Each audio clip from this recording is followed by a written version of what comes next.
আসসালামু আলাইকুম। কোপ্তা কারি তৈরি করব। ফ্রিজের চিপায় চাপায় 2 পিস তেলাপিয়া মাছ পেয়েছি আর 2 টুকরা রুই মাছ পেয়েছি। এগুলো আলাদা আলাদা রান্না করলে ভালো লাগবে না, আর মানুষও বেশি। এই জন্য ভেবেছি যে একটু কোপ্তা কারি রান্না করি, খেতেও ভালো লাগবে। এই জন্য এর ভিতরে পানি, লবণ এবং হলুদ গুঁড়া আর লেবুর রস দিয়ে চুলায় বসিয়ে দিলাম। 5-7 মিনিট জাল দেওয়ার পর মাছটা সিদ্ধ হয়েছে, নামিয়ে নিয়েছি। পানিটা ছেঁকে নিলাম। এরপর মাছের কাঁটাগুলো বেছে নেব, মাছের চামড়াগুলো ফেলে দেব। একটা একটা করে ভালো করে বেছে নিয়েছি।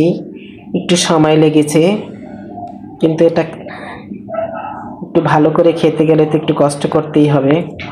একটা বাটিতে কাঁচা মরিচ কুচি, পেঁয়াজ কুচি নিলাম, লাল মরিচ গুঁড়া 1 চা চামচ, জিরা গুঁড়া 1/2 চা চামচ, শুকনো মরিচ গুঁড়া, ধনিয়ার গুঁড়া 1/2 চা চামচ, গোলমরিচ গুঁড়া 1/2 চা চামচ, আদা বাটা 1/2 চা চামচ, রসুন বাটা 1 চা চামচ, লবণ স্বাদ মতো।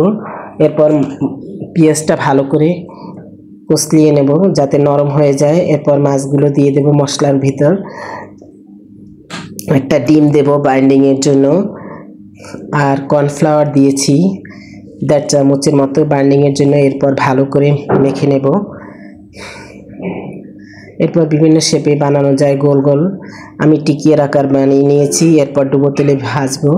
মিডিয়াম টু লো হিটে সবগুলা দিয়ে দিয়েছি। এরপর ভেজে নেব।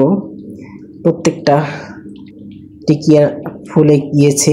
এভাবে খাওয়া যায়, পোলার সাথে খেতে মজা। যেহেতু আমি কারি করব, এই জন্য আমি একটু বেরেস্তা বানিয়ে নিলাম। এরপর একটা পাতিলে আমি ভাজা তেলগুলোই দিয়ে দিয়েছি 2 টেবিল চামচের মতো, আর দারচিনি, এলাচি, তেজপাতা দিয়েছি 2 টেবিল চামচ, পেঁয়াজ বাটা 1 চা চামচ, রসুন বাটা 1/2 চা চামচ, আদা বাটা, লাল মরিচ গুঁড়া 1 চা চামচ, হলুদ গুঁড়া 1/2 চা চামচ দিয়ে মশলাটা ভালো করে কষিয়ে নিয়েছি। টক দই দিয়েছি 1/2 কাপের মতো, ফ্রিজে ছিল এই জন্য পানি পানি। জিরা, ধনিয়া গুঁড়া, বাদাম বাটা 1 চা চামচ, জিরা গুঁড়া 1 চা চামচ। এরপর মশলাটা ভালো করে কষিয়ে নেব। ভালো করে কষানো হলে 1.5 কাপের মতো পানি দিয়ে দিয়েছি। এরপর যখন ঝোলটা একটু গরম হয়ে এসেছে, তখন আমি টিকিয়াগুলো দিয়ে দেব বা কোপ্তা। এরপর একটু ঝালের জন্য কাঁচা মরিচ দিয়েছি, একটু লবণ দিয়ে দিলাম, আর একটু লেবুর রস দিয়েছি। এরপর মিডিয়াম টু লো হিটে 5-7 মিনিট রান্না করব। একটু বেরেস্তা দিয়ে দিলাম উপরে।